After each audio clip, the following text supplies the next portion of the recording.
بسم اللہ الرحمن الرحیم۔ السلام علیکم دوستو، خالق کائنات نے اس کائنات کی تخلیق ایک مقصد عظیم کے لیے کی تھی، اور خالق کائنات نے اس مقصد عظیم کو سورہ الذاریات میں کچھ اس طرح بیان کیا کہ ہم نے ان جنوں اور انسانوں کو صرف اپنی عبادت کے لیے پیدا کیا ہے، مگر جب انسان اس دنیا میں آیا اور اسے اللہ تعالیٰ نے جب اپنا نائب اس دنیا پر مقرر کیا تو انسان نے اپنے پیٹ کو سامنے رکھتے ہوئے نئے نئے مسائل کو جنم دیا۔ مزید تفصیل سے پہلے آپ ہمارے اس چینل کو سبسکرائب کر لیں اور ساتھ لگے گھنٹی کے نشان کو دبائیں اور بیل آل کا آپشن دبائیں تاکہ آپ کو ہمارے آنے والے تمام ویڈیوز کے نوٹیفیکیشن پہنچتے رہیں اور ہمیں آپ کی موجودگی کا احساس بھی ہوتا رہے۔ انسان نے اللہ پاک کے احکامات کو پس پش ڈالتے ہوئے اپنے لیے کچھ ایسی چیزیں شروع کر دیں جو اسے کرنے کا کوئی حق نہیں تھا، یا اللہ پاک نے اسے ایسا کرنے کے لیے پیدا ہی نہیں کیا تھا۔ مثلا انسان نے یہ چاہا کہ وہ خود اپنے لیے رزق تلاش کرے، اپنے لیے رزق پیدا کرے اور اپنی بھوک کو خود ختم کرے اور امیر ہو جائے، عیاش ہو جائے اور عیاشی اور سکون کی زندگی بسر کرے، مگر اللہ پاک نے ایسا کرنے کے لیے تو انسان کو پیدا ہی نہیں کیا تھا۔ اللہ پاک نے ایک جگہ یہ فرمایا کہ واللہ خیر الرازقین، کہ بے شک اللہ بہترین رزق دینے والا ہے۔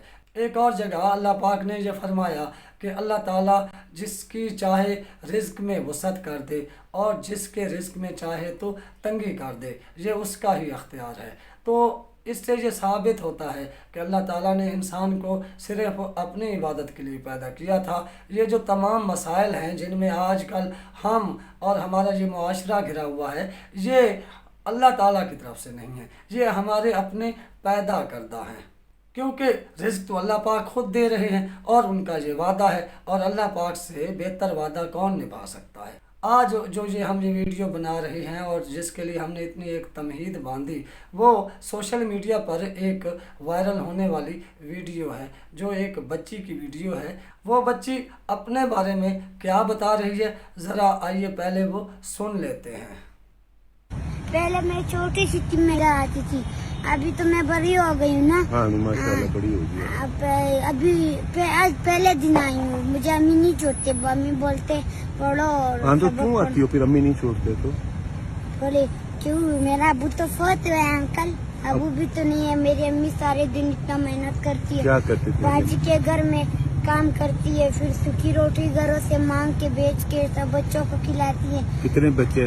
ہم امی کو محنت پہ جا کے محنت پہ دیکھتے ہیں، ہمیں رونا آتا ہے، ہم کہتے ہیں ہم بھی کہاں بڑے ہوتے ہیں۔ میں بولتی ہوں نا، میں لڑکا ہوتا نا، میں منڈی میں مزدوری کر کے نہ کماتا اور امی کو گھر میں بٹھا کے کھلاتا۔ ہاں واہ جی واہ۔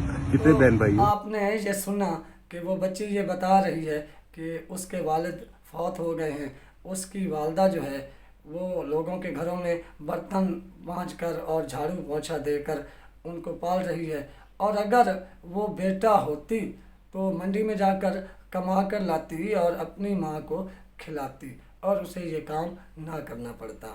یعنی اس ویڈیو میں جو یتیم بچی آپ کو نظر آئی، یہ ہمارے معاشرے کی اس ناہمواری کو بیان کر رہی ہے جس میں ہمارے معاشرے نے بہت ترقی کر لی ہے۔ ہمیں جو اسلامی معاشرہ حضرت محمد رسول اللہ صلی اللہ علیہ وسلم کی طرف سے دیا گیا تھا، اور جو دستور عمل قرآن و حدیث کی شکل میں دیا گیا تھا، اس میں تو بچوں، بزرگوں، بیوہ عورتوں اور یتیموں کا خیال رکھنے کو کہا گیا تھا، مگر ہمارے معاشرے نے نفسا نفسی کے اس دور میں یہ بھلا دی ہیں۔ یہ وہ روایات تھیں جو ہمیں دنیا کی عظیم مسلم قوم بناتی تھیں، جن کو ہم نے ختم کر دیا ہے، اور آج ہم تنزلی اور بربادی کے سفر میں رواں دواں ہیں۔ آپ کو اس بچی کی رائے سن کر اور حالت سن کر کیا محسوس ہوا، اور معاشرے کو ایسے بچوں کے لیے کیا کرنا چاہیے، اس کا آپ کومنٹس باکس میں ضرور اظہار کیجیے گا۔ امید ہے آپ کو ہماری یہ ویڈیو ضرور پسند آئے گی۔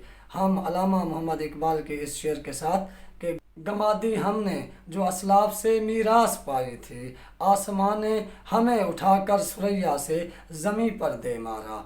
آپ اپنا اور ہمارے اس چینل کا ضرور خیال رکھیے گا۔ اللہ حافظ۔